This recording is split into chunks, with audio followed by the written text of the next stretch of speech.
আপনি মাননীয় বিরোধী দলীয় নেতার প্রতি ইনজাস্টিস করেছেন, আমি অভিযোগ করছি।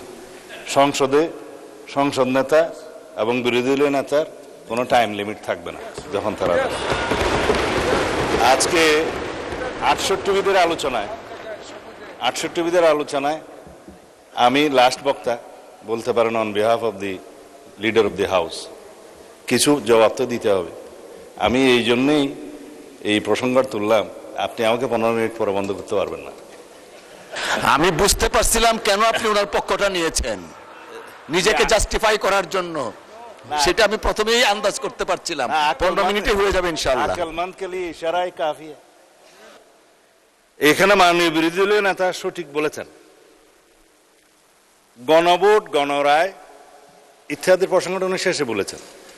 কিন্তু আজকে ওঠা উচিত ছিল এই জুলাই গণ অভ্যুত্থানের ফসল হিসেবে প্রথম যে অর্জনটা আমাদের হয়েছিল সেটা হচ্ছে জুলাই ঘোষণাপত্র। কেউ সেটার প্রসঙ্গ তুললেন না। আমার বন্ধু মাননীয় বিরোধী দলীয় চিফ হুইপ জনাব নাহিদ সাহেব, তারা সংগ্রাম করেছেন।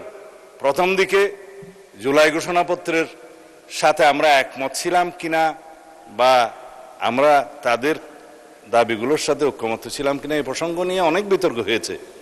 কিন্তু আমাদের উদ্যোগেই জাতীয়ভাবে সংসদের দক্ষিণ প্লাজায় জুলাই ঘোষণাপত্র ঘোষণা করা হয়েছে আনুষ্ঠানিকতার সাথে। কেউ তো আজকে সেই প্রসঙ্গ তুললেন না। জুলাই ঘোষণাপত্রে আপনাদের দাবি কি ছিল? যে জুলাই জাতীয় সনদ প্রণীত হবে, জুলাই ঘোষণাপত্রে জুলাই যোদ্ধাদের সুরক্ষা দেয়া হবে, জুলাই ঘোষণাপত্র অনুসারে সাংবিধানিকভাবে জুলাই যোদ্ধাদেরকে সুরক্ষা দেয়া হবে এবং এই জুলাই ঘোষণাপত্রকে যেন সংবিধানে ধারণ করা হয়, সেই দাবি ছিল না? কিন্তু আপনারা কেউ বললেন না তো। আমরা জুলাই ঘোষণাপত্র ঘোষণা করলাম জাতীয়ভাবে, তার পরবর্তীতে তাদের দাবি ছিল জুলাই জাতীয় সনদ প্রণীত হতে হবে, যেটা শুরু হয়েছে জাতীয় ঐকমত্য কমিশনের প্রচেষ্টার মধ্য দিয়ে। সেখানে 30টা কি 32টা দল অংশগ্রহণ করেছে এবং এই জুলাই জাতীয় সনদ অনুসারে এখানে 26টা দল স্বাক্ষর করেছে, 30টা দল এখানে অংশগ্রহণ করেছিল আলোচনার মধ্যে। আপনারা তো কেউ বললেন না এখানে অঙ্গীকার নামায় কি আছে। এটা তো জুলাই গণ অভ্যুত্থান হিসেবে আপনি স্বীকার করেছেন। ধন্যবাদ জনাব আক্তার সাহেবকে। আপনার নোটিশটা পড়ি। জুলাই মাস চলছে, এই মাসে 2024 সালে বাংলাদেশে একটি রক্তক্ষয়ী গণ অভ্যুত্থান সংগঠিত হয়, কিন্তু আপনারা কথায় কথায় বাইরে অবশ্যই এটাকে বিপ্লব বলে চালিয়ে দেন। তা আপনারা যে সঠিকভাবে ব্যাকরণ এসছেন সেজন্য ধন্যবাদ।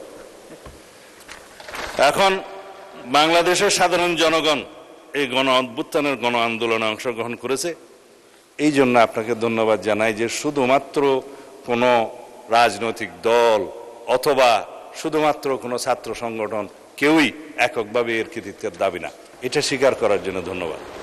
বাংলাদেশের জনগণই এই জুলাই গণ অভ্যুত্থান সংগঠিত করেছে।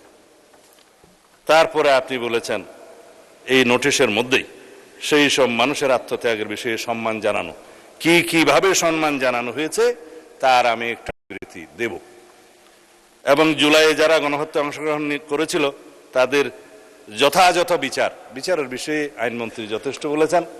2টা বিষয় উনি হয়তো সময়ের অভাবে বলতে পারেন না, সেটা আমি এক লাইনে বলব। শাস্তি কার্যকর করার বিষয়ে আলোচনা। এই আসি আইনমন্ত্রী সাহেবের কথা দিয়ে। জুলাই গণ অভ্যুত্থানে সংগঠিত গণহত্যা ও মানবতা বিরোধী অপরাধ এবং তৎপূর্বে ফ্যাসিস্ট সরকার কর্তৃক গুম, এই কথাগুলো কেউ বলে নাই। যে 17 বছরের যে অবিরাম যাত্রা, এই যে মুক্তির মন্দিরে সোপানো তুলে কত প্রাণ হলো বলিদান লেখা আছে অশ্রু জলে, এই 17 বছরের এই যাত্রাগুলো তো আমরা এখানে আজকে কেউ বললাম না। ধন্যবাদ, বলে থাকলে ধন্যবাদ।